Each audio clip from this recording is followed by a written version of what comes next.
tous les écologistes sincères et républicains. Je me tourne vers vous, Monsieur Mechter. Nous sommes très sensibles à votre présence. Vous jouissez, je pense pouvoir le dire, d'une autorité morale très claire à l'égard de tous ceux qui aiment la nature, de tous ceux qui aiment l'écologie. Vous avez été l'un des membres fondateurs des Verts. Vous avez ensuite créé le mouvement écologiste indépendant. Qu'est-ce qui fait qu'aujourd'hui, vous avez fait ce choix important de soutenir Valérie Pécresse et son équipe? On ne vous entend pas.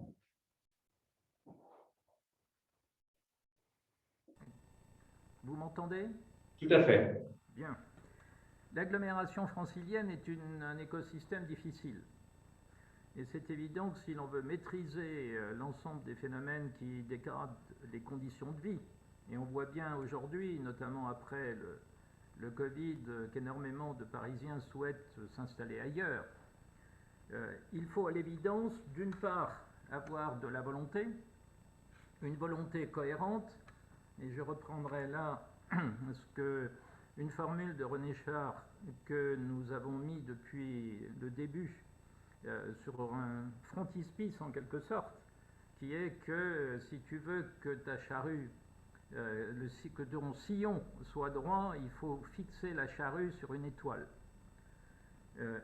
Ça veut dire tout simplement qu'il faut qu'il y ait une cohérence, qu'il y ait un projet. Mais pour que ce projet puisse s'appliquer dans un contexte qui de toute façon est toujours un contexte difficile avec des intérêts divergents, il faut aussi du courage et il faut un art politique pour essayer de dépasser les difficultés. Alors, la liste de Valérie Pécresse, c'est une liste plurielle, comme celle d'ailleurs de Julien Bayou.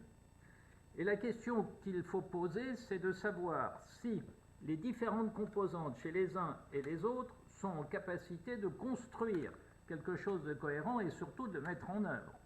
Moi, simplement, ce que je peux affirmer pour l'avoir vécu de nombreuses années, c'est de constater que de manière à peu près systématique, dans les assemblées, mais il est vrai que c'était le Parti socialiste, ce n'était pas les formations actuelles, il y avait une divergence de vue, une incapacité à mettre en œuvre ou même à s'entendre une fois l'élection passée sur les objectifs et sur leur mise en œuvre.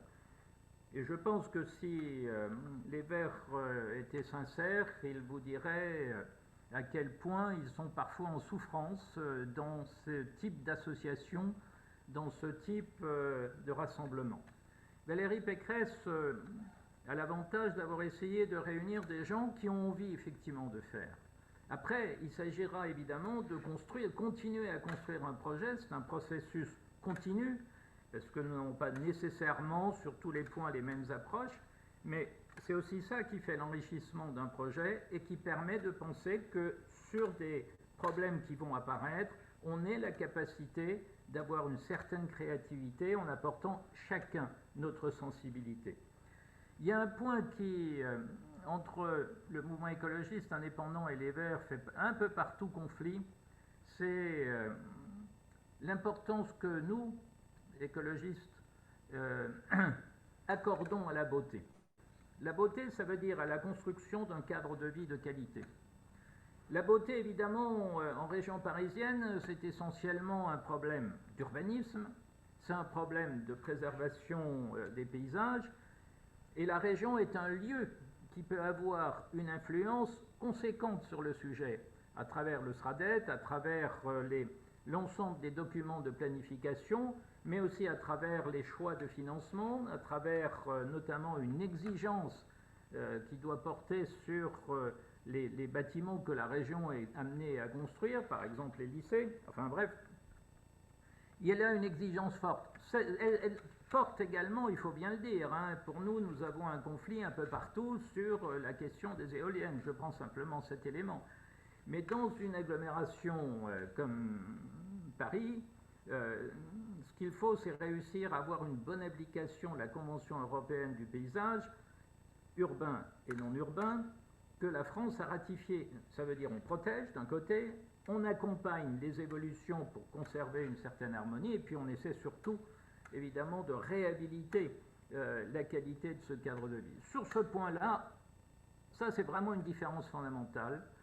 Moi, j'ai toujours dit, il y a deux types d'écologie. Il y a une écologie sensible, celle qui va parler de nature, celle qui va parler de paysage, et qui va apporter, essayer d'avoir une démarche pragmatique pour essayer de résoudre les phénomènes et de maîtriser les phénomènes d'enlaidissement. Et puis il y a une écologie minérale qui effectivement oubliera complètement cet aspect-là des choses. Après, il y a peut-être une deuxième convention qui est malheureusement mal appliquée en France aujourd'hui, c'est la convention d'Aarhus. La convention d'Aarhus, c'est celle qui met au cœur de tous les dispositifs le citoyen. Et il appartient, et je pense que c'est la volonté de Valérie Pécresse, également de développer, de donner corps à l'application de cette convention en organisant et en ayant, je dirais, une consultation avec les associations qui en partie sont représentées déjà dans sa liste d'ailleurs, avec les citoyens sur les projets qui parfois font difficulté, c'est vraiment un élément fondamental.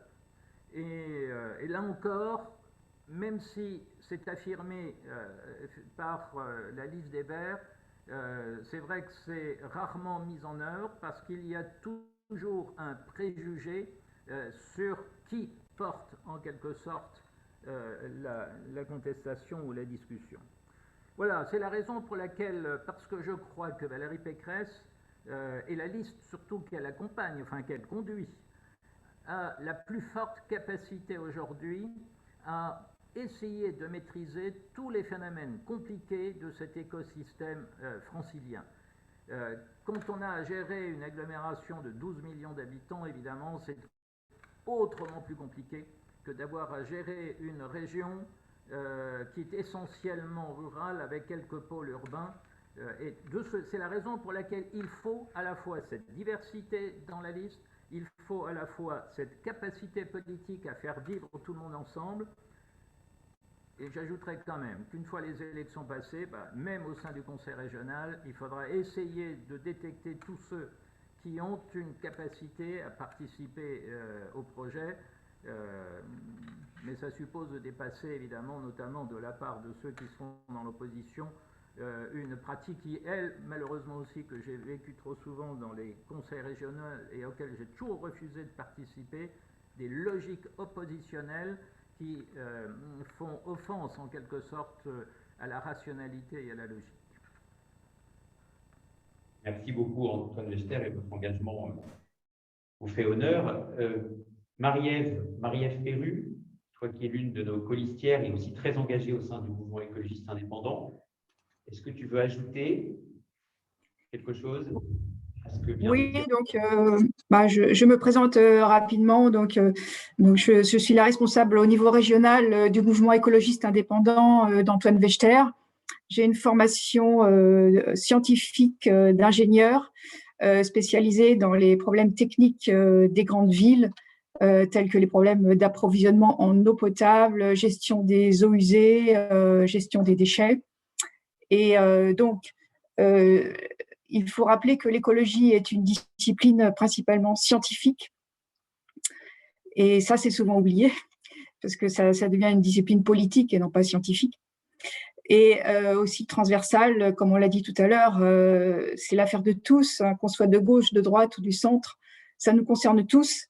L'avenir de la planète, tout le monde est concerné, hein. Il n'y a pas que des gens de gauche. Donc, comme on disait tout à l'heure, les gens de droite sont aussi très sensibles à ces problèmes écologiques.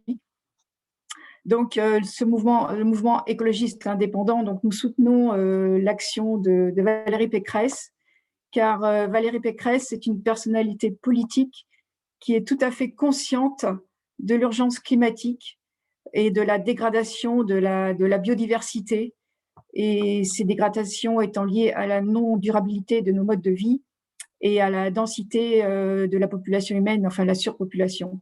Donc un monde futur avec 4 degrés de plus et 11 milliards d'habitants ne peut que s'effondrer. Donc Valérie Pécresse a parfaitement compris que la situation était très urgente, et c'est pour ça que dans son programme, malheureusement dans la limite de ce que peut faire la région, c'est malheureusement pas au niveau national, mais dans chacune des disciplines qu'elle a programmées pour la région Île-de-France, elle a inclus à chaque fois quelque chose qui touche à l'urgence climatique, tel que décarboner nos modes de transport, lutter contre les émissions de gaz à effet de serre et à cesser l'artificialisation des sols, protéger les forêts, protéger les terres agricoles. Il y a toutes sortes de mesures qui sont vraiment urgentes et très intéressantes qu'on la sent prête vraiment à mettre en œuvre, et parce qu'elle y croit vraiment, et c'est vraiment Valérie Pécresse est tout aussi écologiste et bien plus que certaines personnes qui se disent écologistes.